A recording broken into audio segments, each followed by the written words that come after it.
All right, good morning, everyone. Good morning. And here we are in the holy city of Kfar Chabad, safe and sound and learning Torah. Let's start the day with giving charity. Look, it seems it's working, huh? Charity is working.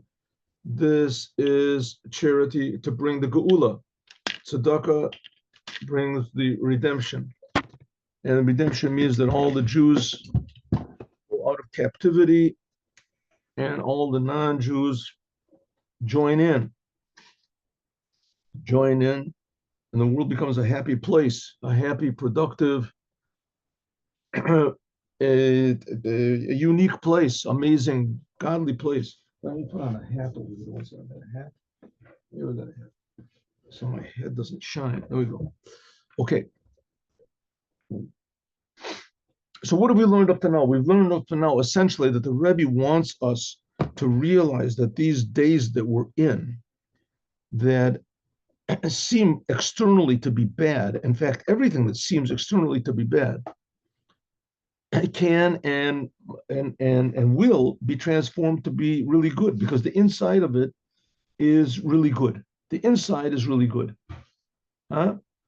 Inside is really good. It's just that God has disguised himself to be externally, to be the negative things. But if you see the whole picture, it's not negative. So the Rebbe gives a really good example. And he says, for instance, on Tisha B'Av was the time when the Moshiach was born. And when Hashem destroyed the temple, it was only in order to make a better one. And this tremendous descent that we've had for the last 2,000 years, that we haven't had a temple, and Jewish identity has been confused, and the whole world has been making a lot of tortures and troubles for the Jewish people for all this time. Somehow we really realized that these were necessary steps in order that there should be an amazing new feeling of life, that everybody should be amazingly appreciative of every instant, and everyone should be amazingly contributive. Such a word like that, I just made up a word. Everyone should be contributing their part every moment, even one more smile, one good word, one good thought. Everyone will realize the importance of every human thing that we do, even the good thought.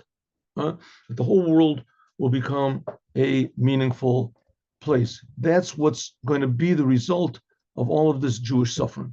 Because we have to remember that God chose the Jews, after all, right? After all. Seems like a very sort of, what do you call it, a chauvinistic thing to say. But like somebody said that to the Rebbe. And the Rebbe said, listen, what can I do? I didn't create the world. God created the world. That's why he created it. Put it in the Torah.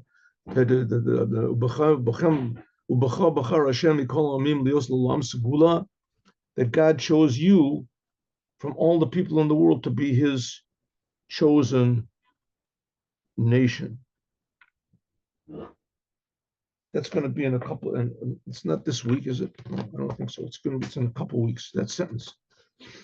Is that true? 1 second. Let me have a look over here. Yeah, I think it's going to be a couple of weeks. It's not now. 14. Let's see, where is this? Yeah, this is in next week's Torah portion. Re'eh. No, is that right? No. Yes. Re'eh. That's right. It's in next week's Torah portion. Is that true? Yeah. Okay. So it's not so. I made a mistake. It's got in 2 weeks Torah portion. Parshas Re'eh. All right. Now. So that's what the Rebbe said. What about what we're supposed to do? These are all things that are going to happen. What are we supposed to do? L'mdei L'Paul. Regarding deed, what should we actually do? Cave and sense, shenim that we are found. Al Saf, at the edge, Geula Amitit Vashlema. Any second now is supposed to come the redemption. Shebo Yekol Inyanim. Everything that we just finished saying will be Ba'ofen shall bli gvul, and that's the whole theme of this speech that the Rebbe gave. Bli gvul, unlimited good. Like the Rebbe said, nachmu, doubled and redoubled and redoubled and redoubled. Okay, we can understand what it means doubled and redoubled with money. sort of. You get to a certain point where you have, a billion, 2 billion, and then you get that trillion, you get the 10 trillion, the 20 trillion, quadrillion, and then septillion, sextillion, whatever it is. You get more and more money. Okay, theoretically, you can sort of imagine that, but what does it mean? Doubled and redoubled health, doubled and redoubled joy, doubled and redoubled satisfaction from children. What does that mean? What does it mean?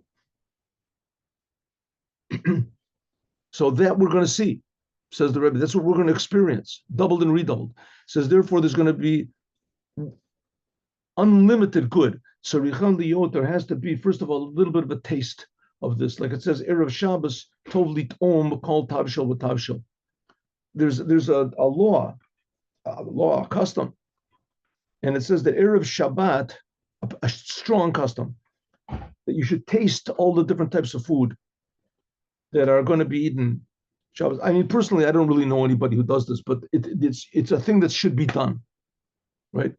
Usually people in Chabad, they don't have that much time. I mean, you get home really late from, putting on tefillin on people, etc. But nevertheless, it says that Erev Shabbat, you're supposed to taste from all the foods that were, not just to see if, maybe they're not ready or they're not burned or they're not, there's also true.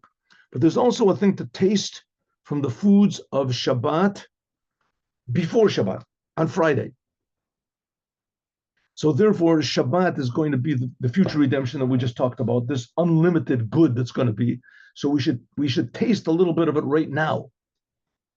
And how are we going to do that? Well, first of all, we have the teachings of Chassidut, what we're learning right now.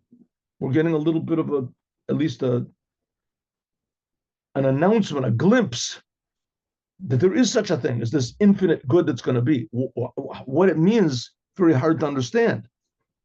But at least we know that it is. Al Yadei, by means of a hosafa be'inyani Torah b'mitzvahs, let us. So how are we supposed to prepare? But what's the big point of the future redemption? That everyone will see that it's God's world, and that God is creating everything. He's creating all these heavens, and He's creating all the spiritual levels that all these other religions are, yearning for and fighting for and living their whole lives for and suffering for and fasting and whatever they do.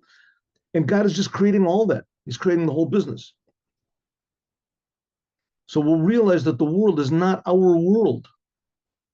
And good is not something that's defined by what we feel now. That the world is Hashem's world, God's world. Everything, me, you, everything that happens in the world, it's God's world. And we have free will to react to that however we want to. It says, the more we realize that it's God's world, then the more prepared we will be for this ultimate good. What does it mean to be God's world? Do what God says. God gave the Torah. He says, you want it to be my world, so live in my world right now. Do what I'm saying. Do what it says in the Torah. The Torah is my will, and that shows that I'm the boss. It's a way so therefore we should now do Torah. This is speaking to Jewish people. And I mean also to the non-Jews, the 7 Noahide commandments, that's the non-Jews' way of fulfilling the Torah. That's why the Maimonides says that the non-Jews have to do their 7 commandments because it says in the Torah that God gave Moses. That has to be done. So therefore we should add on actually doing, saying, and thinking what we're supposed to do according to God's instructions, manufacturer's instructions. Pratias yoter are more detailed. Hosafav limud Torah. We should add on learning the Torah. Mosif lailos ayomim, to add nights on days lasuk b'Torah. Now again, just to remind everybody, non-Jews are not supposed to learn Torah that isn't relevant to them. So if you have any Torah like, that's relevant to being a more positive person, Pirkei Avot and things like that, then that's all right. That's okay. But just to learn Torah, like, the laws of all the little details of, what Abaya says and what Rabbah says and all the details of the Talmud, non-Jews are not supposed to learn. But when it says to learn Torah, you can learn, like all of the books of the written Torah, right? And all the commentaries, Rashi's commentary. First of all, start with Rashi's commentary on Isaiah. instead of messing up all these sentences, twisting them all up to think that Isaiah is promoting idolatry. Learn the simple meaning of the sentences in Proverbs, in amazing life lessons to be gained from the wisest man that ever lived, King Solomon. And even more, Torah, adding on learning Torah, Mosif Lailas al Yomim, and whether we're talking about the revealed, so this is talking to the Jews, to the Jews. The Jews have a commandment to learn the Torah, whether we're talking about the revealed Torah, whether we're talking about the inside of the Torah, ideas of Kabbalah and Hasidut, Kolel, including Limud Ein Yaakov, also to learn Ein Yaakov. Ein Yaakov is a book which was written. Who wrote the book? I'll tell you the truth. I forgot who wrote the book. All right, one second. I'll tell you who wrote the book. Who wrote Ein Yaakov? Habib, didn't it? Wasn't it Habib? No. Yes. Yaakov Habib. Yaakov Habib, he wrote the book. And so he was an amazingly holy, genius person, and he had versions of the Talmud that nobody else had, especially the stories which are in the Talmud. The stories which are in the Talmud. I mean, I'm sure you all know that the Talmud was written, it was called the Oral Torah. The Oral Torah, why? Because it was not supposed to have been written down. And when it came to Rabbi Yehuda Hanassi, which that's like, about 2,000 years ago, something like that. So he got permission from heaven to write it down. So they started writing it down, but there was no printing presses. So if you have a printing press, you can standardize the printing, and you can print out like 100 books, 500 books, 1,000 books, 10,000 books, right? You can print out 100,000 books and they're all the same. But if it's written down by hand, so, one person himself, maybe he can write everything the same. But everybody's, so as a result, you can always compare one to the other. But as the Jews got spread out, so sometimes there were versions that were concealed from other people. Let's say sometimes that even Maimonides, he said certain laws because he didn't have a different version of the Talmud. There's small differences. It's not like massive differences, that this book says you can't kill and this book says you can kill. Very small nuances in laws of Shabbat and things like that. But this Ein Yaakov, he had all the proper versions of everything. Right, and he wrote, that's his book, Ein Yaakov, and it's the stories of the Torah. So he says you should learn those also. Agarata Torah. That's what's called the Agara, the stories of the Torah. As a Rov Sodot Torah says, the majority of the mysteries of the Torah are concealed in the stories.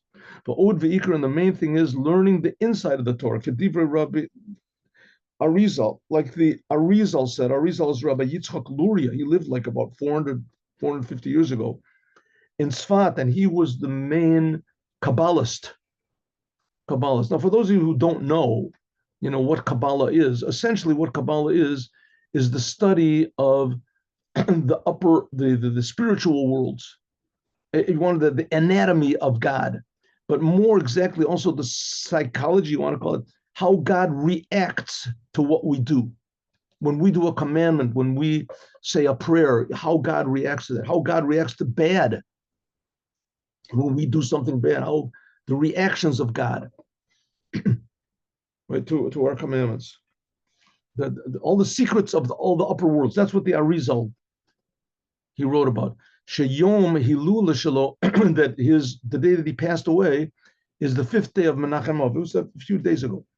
Bedorot Elu, in these generations, as mutar, it's permissible, and it's even a commandment to reveal this Kabbalistic wisdom. So he said, these were things that were hidden for Ubamiyuchan, and especially after Shenit Barda was explained in Chassidut in a way that all these ideas which are in Kabbalah, the Arizal and of Zohar, are explained in a way we can understand. Right? That's what we're learning. We're learning in the morning about how we can come to love God by realizing how much God loves us.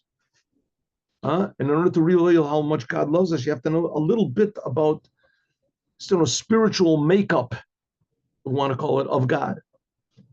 That's called the ladder of prayer, realizing the infiniteness of God stage by stage. That's what Kabbalah does.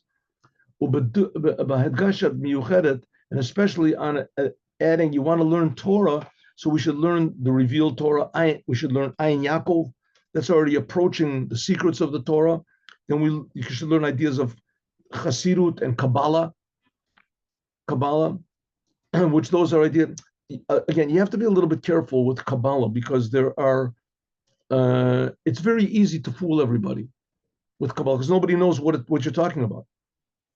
So, and there was one fellow that even won a Nobel Prize. This was years ago. He won a Nobel Prize because he wrote books about Kabbalah. And he was, the fact is, he was very intelligent. He was a very, very, genius person, but he didn't believe in God. He didn't believe in one word that he said over there. So as a result, he can't really take it that seriously what he wrote. And I mean, he shouldn't take it at all. Forget about taking it serious. What he wrote. So you have to make sure that these writings of Kabbalah are true. So there's translations. You can just read cold translations of Eitz Chaim, etc. You have to be a little bit careful about this because it could come to mislead a person that the commandments aren't so important. Right? That's the Kabbalah is supposed to come to lead you to understand how important the commandments are, how important it is to do what God says, the greatness of God, and how important it is to do what He says and to refrain from what He forbids. That God is infinitely greater than what we think. That's what Kabbalah is supposed to do, to bring us to what's called fearing God. It says, and especially we should learn Torah, adding on learning Torah. That's what the Rebbe says. You want to prepare for the future redemption, learn Torah, and especially a special emphasis on Hosafa, on adding on. One minute. Let me get my pointer over here. On learning the Torah in matters of the future redemption, Geula. Hein benigla, whether we're talking about in the Talmud, to learn about the Rambam, learning the Gemara, we said on Sanhedrin. There's a lot of different places. Ubafrat, and especially in the book Maimonides, that Maimonides really, he knew the whole entire Torah and he distilled everything, brought it all down to actual laws. He's the only person that does laws about what Mashiach is. He's the only, amazingly, the only person in all of Judaism that brings actual laws about what's going to be when Mashiach comes. Others bring opinions, but the Maimonides, he brings actual laws. And anyone who talks about Mashiach has to base himself on what the Rambam says, or at least take it into account. If he doesn't agree with what Rambam says, he has to bring a reason why. And up to today, everybody agreed with the Rambam. Up to 50 years ago, everybody agreed with the Rambam. For instance, the laws of the Holy Temple, that we learn them now, and we've learned them now in these intermediate days. We didn't learn it in this class. I mean, maybe we should have. We learned it in previous years, so okay. The laws of building the temple, the details of the temple. The Kain halachas malachim, and also the laws of the kings and their wars and the Melech HaMashiach. Whether we're talking about the inside of the Torah, whether we're talking about the cut and dried laws like the Rambam, and also these ideas, how they're explained in Kabbalah and in Chassidut. Learning these ideas about the future redemption actually brings the future redemption closer. Like Elijah the prophet quoted God, and he said to Rabbi Shimon Bar Yochai, he said, "B'hai chibura dalach," with your book, the Zohar, the Torah of Rabbi Shimon, Yivkon Bey Mina Galuta, the Jewish people will exit, they will leave the exile, Berachmim, with mercy, without any wars, without any suffering. Yesh Ilui Miyuchad, there's a special charm in learning the Belimud Chalakim, the Penimis of Torah, those ideas in Chassidut and in Kabbalah, which talk about the future redemption. Umatov, and how good Shalimud said that this should be in a way of Esra, 10 people sitting together and learning Torah. That's what we're doing right now. That's what we're doing. Ukahoros Dvar Mishnah, like it says, like the Dvar Mishnah, Shalom Dim Beperek Dvar Mishnah, that we're learning Pirkei Avot on this Shabbat, the 3rd chapter. That's what we're learning. This Shagam, I think this Shabbat we're learning the 4th chapter. I think, right? I think last week we learned the third chapter. I forget from week to week. This is terrible. Here we go. Just give me a second. Yes, that's right. Last week we learned the third chapter. This week we learned the fourth chapter. Okay, but back then, when the Rebbe was speaking, this was 30 years ago. Then it came out, the calendar came out that they were learning the third chapter. Shagam Romans, the Geula Shlishis, that the third chapter of Pirkei Avot, of the ethics of the fathers, this emphasizes the third redemption in the Holy Temple. You want to know what the ethics of the fathers are, you can download it. Just to go into Google, write down ethics of the fathers, and it'll bring the whole thing, right, in English. You can learn in English. And probably there's commentary in English also. It's very, very meaningful.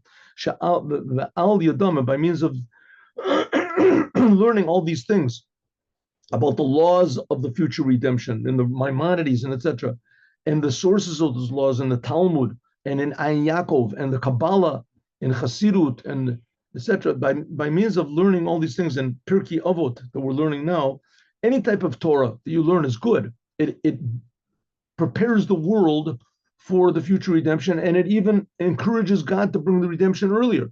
Sha'al Yadam, that by means of this, we will be Nachama B'Kiflayim, a doubled and redoubled comforting on the destruction of the first and the second temples. Yesh Lahosif, that we can add on, and learning a special teaching about the redemption, which is connected to Mitchalet B'Perek Shlishi, the third chapter of Pirkei Avot. Look over the chapters of the fathers. How does it start off? The third chapter. That's what they were learning that week by the Rebbe then. Histakel B'Shlosha Devarim, look at three things, and you won't come to do a sin. Remember, we learned about this previously. We learned about this. This is a few months ago. It says over there, look at three things, and you won't come to do a sin. Right? Look at three things, and those consider three things, and you won't come to do sin. What are the three things? This is Akabia ben Mahalalel, he said. What are they? You should know where you came from, where you're going, and in front of whom are you going to give judgment. Where did you come from? From a little seed, your father's seed. Where are you going to? You're going to the grave. People die. Who is going to judge you? In front of the King of Kings, God. Okay, so if you remember, we learned this before.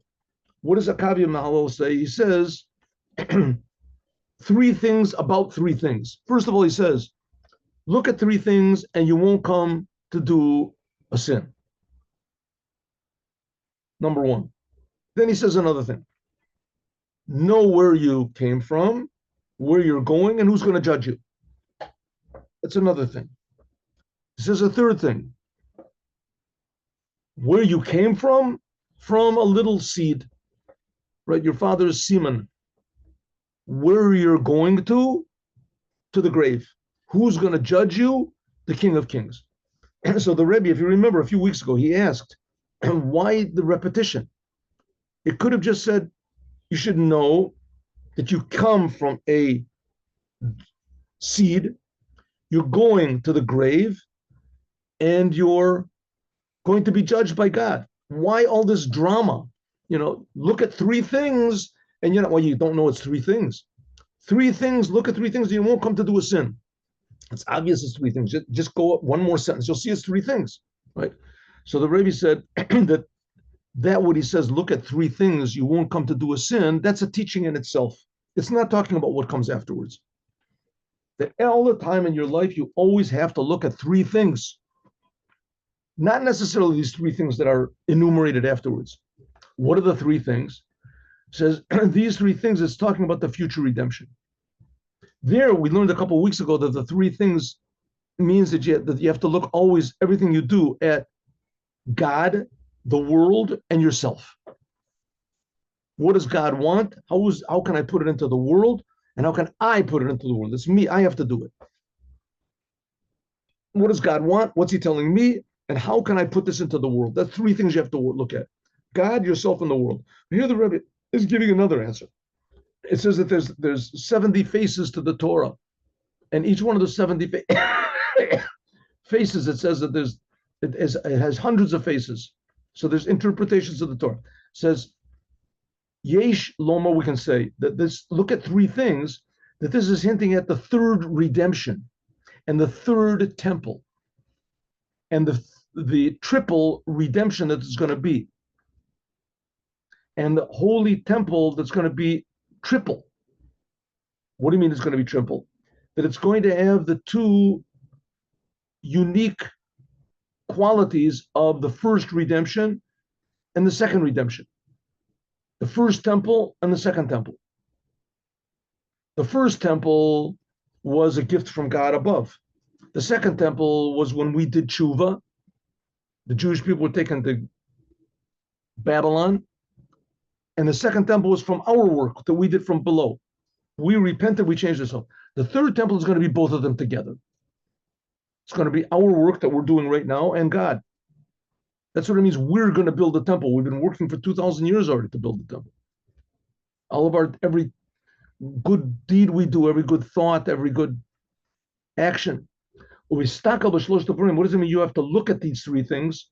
The third temple, the third redemption.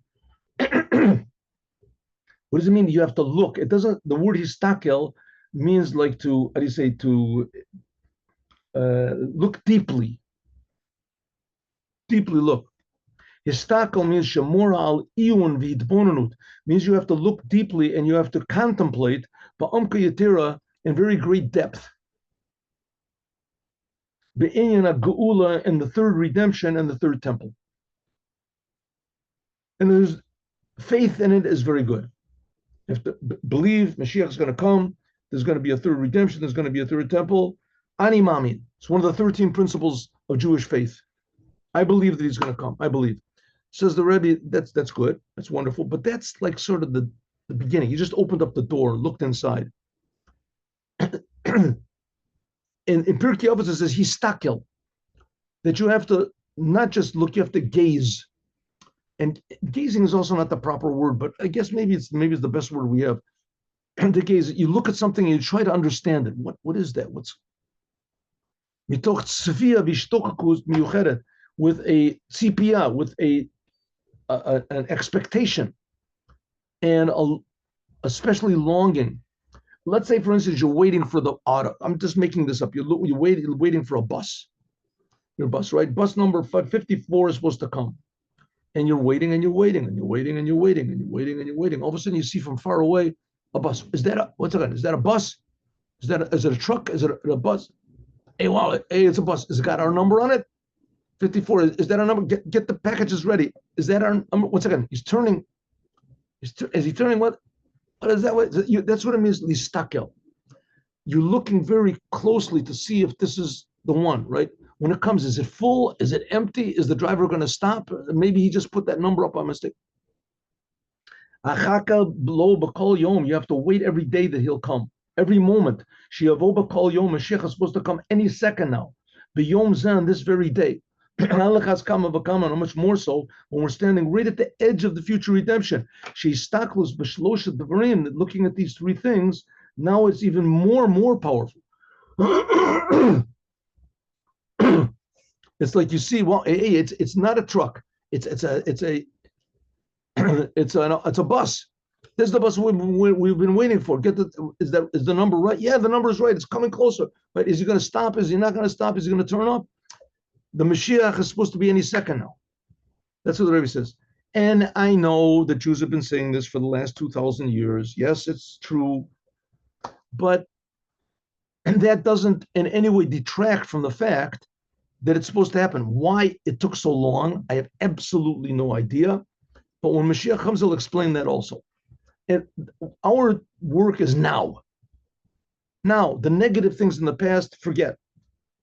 Think only about the positive things which are in the future and what we have to do about it right now. Yeshlom, and that's what the Rebbe says. What we have to do now is learn more Torah, do more good deeds. And especially we should be in expectation for the future redemption, for the redemption any instant. Yeshlom, we can say she's taklus v'inyan gula, gula shlishi, so Beit HaMikdash shlishi, that this idea of looking, gazing at, and you say anticipating the third redemption and the third temple, this also will add a certain type of wholesomeness to all the service that we do God in saying what it says, the three things. Torah, another three things. Torah, Avoda, Gemilut Chasadim.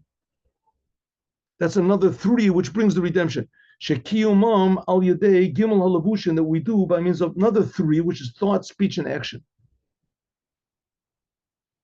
Generally speaking, thought, that's prayer, and speech, that's Torah, and deeds, that's giving tzedakah. Torah, avoda, gemilut chasadim.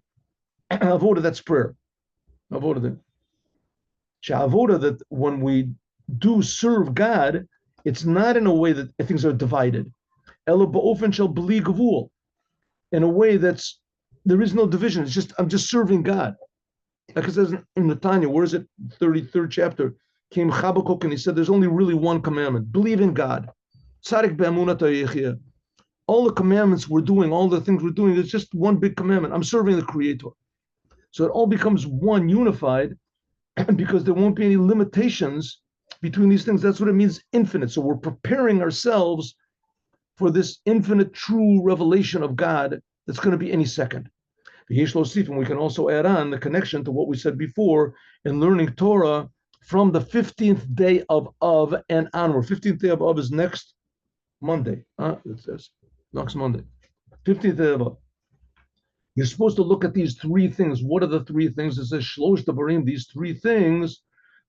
We can say that this is hinting at the third redemption, the third temple, a triple redemption. No, we did that. Here we are. From the 15th day of Av and onward, the three things that you're supposed to look at, it says this hints at, here's another three things. The Torah, which there's three types of Torah. Oraitan Tilitai.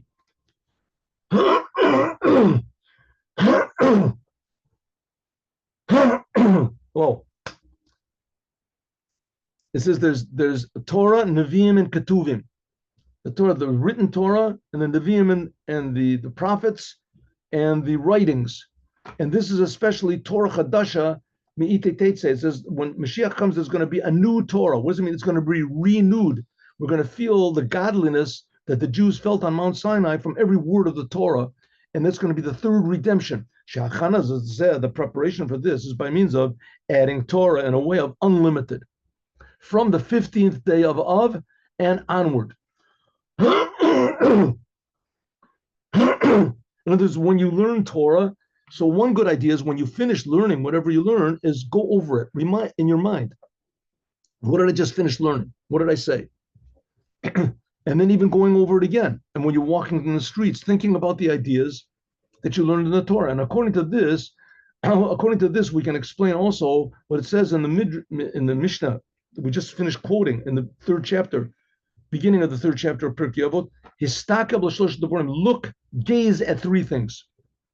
Shabbat, that's learned in this Shabbat, which comes after the 15th day of Av. That's by the Rebbe. That's how the calendar worked on that year. The 15th day of Av was Friday.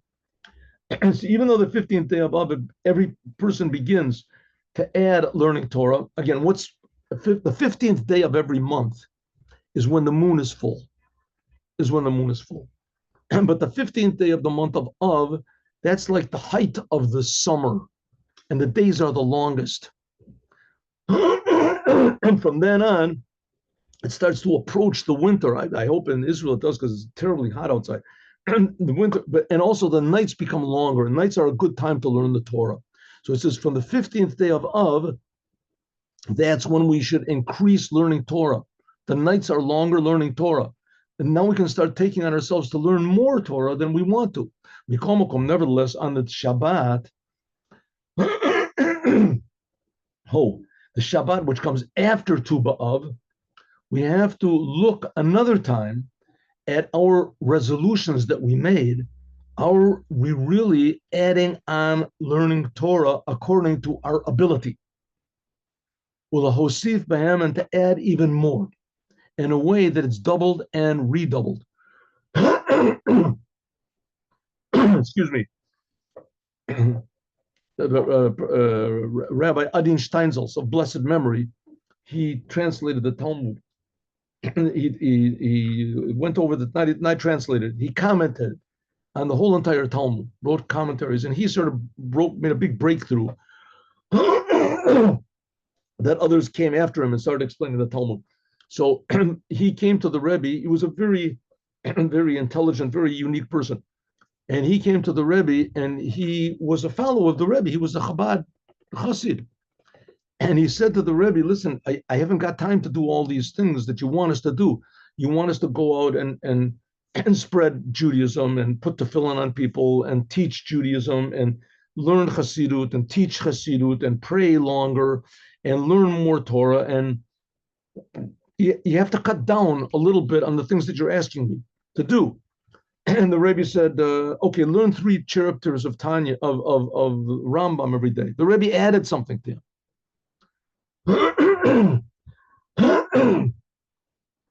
With the idea that you don't underestimate yourself. You have more potential than you think. And there's a saying, which I don't think the Rebbe said this to him, but there's a saying that says, if you want anything to get done, you want someone to help you to get something done, or want something to get done, ask a person who's busy, because a person who is not busy never has time. Right? If you're not busy, then I don't have any time for that. I just, and if we start taking on more than we're able, we find out that we were able. Okay, so it says, therefore, we should learn Torah in a way that's doubled and redoubled until that it's a way of a matim, the ruay, and it's a proper preparation to to a believable, to the unlimited revelation of the new Torah that God is going to give us. Revelation of the Creator in this world, a shlemus to Orion, a talitai, the preparation for the triple Torah in the future redemption. May it be God's will, and that his taklut, that which we look into Torah, we gaze into the Torah, we examine the Torah and how much we're learning the Torah and the Torah that we're learning, and to increase, and especially when we add on learning in matters that relate to the future redemption, the third redemption. Like we said, third redemption means we were taken out of Egypt, we were taken out of Babylon, and now we're going to be taken out of this the exile that we're in now. It's called the exile of Rome, it's called. And the third temple, we have to look at these 3 things, then we will merit immediately to see the actual third redemption and the third temple. It says the third temple is supposed to come from heaven. Huh?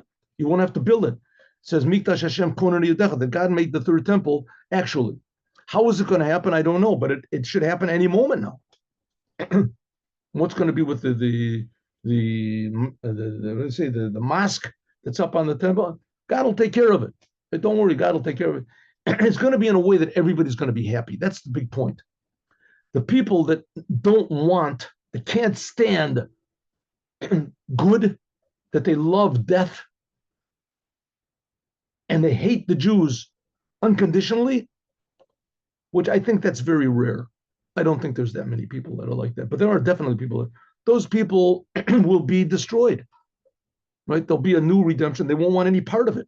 They want any part of this. What's this goody stuff? Everybody's enjoying life, and they're all, there's making children, and all the children are unique, and everybody is happy and productive, and that's terrible. Why we want destruction? We see in the world, I mean, just a short innuendo, that people are supporting, and they're backing, and they're justifying this Hamas group, which they've never done anything good in the whole history of their being. The whole history of their existence, they never did anything positive for anyone except steal money for themselves. And when they die, they themselves say, dying is better than living, and incredible. It's just really Totally incredible. So people like that, I mean, I have to believe that they're far and few. It's just that there's a lot of gullible people in the world. There's a lot of stupid people in the world that follow after these devils, gullible people. But I think when good starts to be really revealed, and the Jews are the ones that have to reveal it, then it'll be a different world, right? And that can happen immediately. The Rebbe said, as soon as the Jews start talking about God in the United Nations, God gave us the land, and that God owns the whole world, and that God gave the Torah, and that God chose us. As soon as they start talking about that, then 99% of the hatred for the Jews will dissipate. Because that's the truth. They're saying the truth. That's what the Rebbe said. He didn't say 99%. He said 100%. That's what's going to be in the future. May it be God's will that when we looked at these three things, it'll bring actually the third temple and the third redemption. And simply on this Shabbat, Parshat Et Hanan, Shabbat Nachamo, before we even read the Torah in this, before we read the Torah in Mincha, it says, Ekev Tishma'un, this next week's Torah portion. It says, because you listen, but the word Ekev can be interpreted to say even your heels will listen to godliness. Sheshayach b'miyuchad, especially this time when it says Ekev, that we are in the last of days, the ikvus of the heels of the Mashiach. The heels of the Mashiach means two things, that we're right at the heels of the Mashiach, and that we're the beginning. That's the beginning of the Mashiach. Sha'az then vaday certainly tishma'un, we will certainly listen. U'shamartem v'asitem et kol inyan Torah mitzvahs. All the Jews will do all of the Torah, all the commandments in thought, speech, and action. These three things, we said, look at three things. And then will be fulfilled the request that Moses made, the 515 prayers that he prayed. Moses was the first redeemer. He'll be the last redeemer. Moses asked for God, in the beginning of this week's Torah reading. Please, God, let me go over the Jordan River and see this holy land, this beautiful mountain, Jerusalem, and Levonon, that's the holy temple. I want to see the mountain which Jerusalem is on, and Levonon is another name for the holy temple. That Moses and all of his generation, and all the Jewish people in all the generations, and together with the Jewish people in our generation now, our sons, our youth, our elders, our sons, our daughters, and the leader of our generation, the previous Lubavitcher Rebbe, will be at the head, will all come to the land of Israel, the Holy Land, to Jerusalem, the holy city, and the Har HaKodesh, to the holy mountain, and to the holy temple, the third temple. And then we will all celebrate the joy of the redemption. We've done a tremendous happiness, and even more than this, than it that it was on Simchat Beit HaSheva, the dancing that they did in the Simchat Beit HaSheva, in the holiday of Sukkot. There's a whole in the Mishnah of Sukkot, talks about the great happiness and joy they used to have back then in the temple, that all the wise men, the what they call the Perushim, who they're called disparagingly now, the Pharisees, they were holy people. They knew how to raise the dead, all of them, and they used to dance all night. It says they used to dance all night, all day and all night for 7 days. 7 days. It says their eyes did not see sleep. And then on it says, Mi shelo ra simchat Beit HaSheva, a person that did not see the joy of the Beit HaSheva will never see joy in his life. I just want to say a small story over here. I mean, a little bit of this is by the Lubavitcher Rebbe. And maybe it's spreading all over the whole world now, but I mean, I haven't gone around the whole world. But I know that by the Rebbe, in Sukkot, they close off like 3 streets, and there's a band that plays, and the music is, it's loud. The music, by the way, that's played is very simple, but it's very good though. And people dance the whole night. They dance until the morning. Whenever the sun comes up, 6 o'clock, then the police start sounding sirens or whatever, and the streets clear off. But they dance and they dance and they dance and they dance. So one year, this was like 4 years ago, and I would dance, but I also would go around to the policemen, New York policemen, right? non-Jews, and I would talk to them, and I would ask them, do you know what's going on here? Do you know what we're celebrating? We've been celebrating this for 3,300 years. Do you know what we're celebrating? And usually they would say no. So I said, okay, here's 3 minutes on what's going on tonight. And they would listen. They would be very, very attentive. Would shake hands. I said, I don't shake hands with women. I can't raise hands. Anyway, just so you understand, what's going on, why we're all dancing around like, a bunch of maniacs in the street, why are we doing this for 7 days in a row? So I explained it to them, there was a holiday in Sukkot. Once I was standing next to a policeman, and I explained this to him. He says, I know a little bit, thank you very much. And we got to talking. He was a big sort of a guy. And he said, I'm 50 years old, or however he was, 55 years old. He said, I've been on the force, for a long time, and I've covered a lot of these outdoor festivals and parties and things like that. And he says, I've never really seen anything like this. So that I've been here a couple of years. I've never seen anything like this. And he turned to me with his eyes. I mean, maybe I was imagining, but it was almost like tears in his eyes. And he said, look at the love. So look at the love. Now, I didn't exactly understand what he was talking about, because there's, maybe 5,000 people, 10,000 people. It's packed, and everybody is dancing, and they're holding each other, and they're holding their hands, and they're bumping into each other, and they're this, and everybody's happy. And he said, look at the love. I thought he would say, look at the joy, look at that.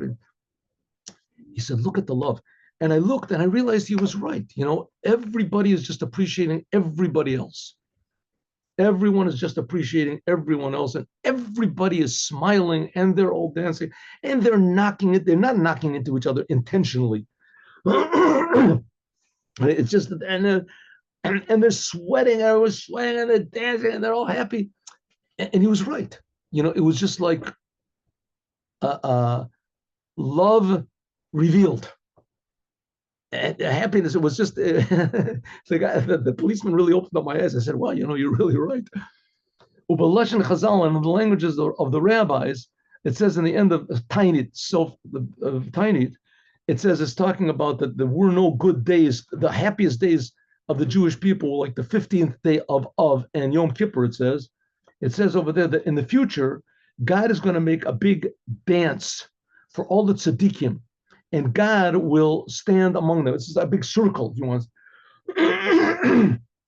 and dance with, and God will stand right in the middle, and each one will point with his finger, and it says, "Vayomahu hine Elokeinu zeh." Everyone will point and say, "This is God." Kivinu lo v'yoshiinu. Now, what that means, who knows what he means? God is going to be among them. But it's like at the Holy Temple, right? In the Holy Temple, you went and you saw God. What does it mean? You saw God. You saw and felt that you're being created. You saw and you felt. If you looked at a person, you can see a person, right? And so how much more so you should be able to see that there's a creator to this person. So obviously it wasn't talking about your physical eyes. But there are things that are more real than things you see with your physical eyes. Let's take a simple example. Courage. You see the enemy is attacking. There's a sentence in the Torah, Lo tira mihem. You see the enemy, they're coming, and they're more than you. You're outnumbered 1,000 to 1. The Torah says, don't be afraid.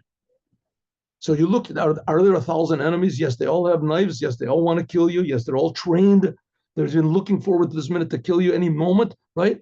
So what do you see? I see God. God has a commandment. Don't be afraid.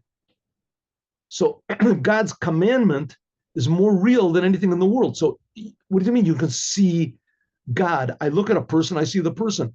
I see 100,000 soldiers coming to kill me. I see it, right? You see that, but he sees God more. He's not afraid. I'm not afraid. God is with me. Where is he? You see him? Where is he? He's creating all these people. He's more real than anything. It says then it's going to be not just courage. It's going to be for joy. People will see God and they'll say, Hashem kivino, this is the God that we waited for. We will rejoice and be happy in his salvation. Salvation means to see how precious this physical world is, to forget about heaven, to forget about rewards, to forget about anything that's negative.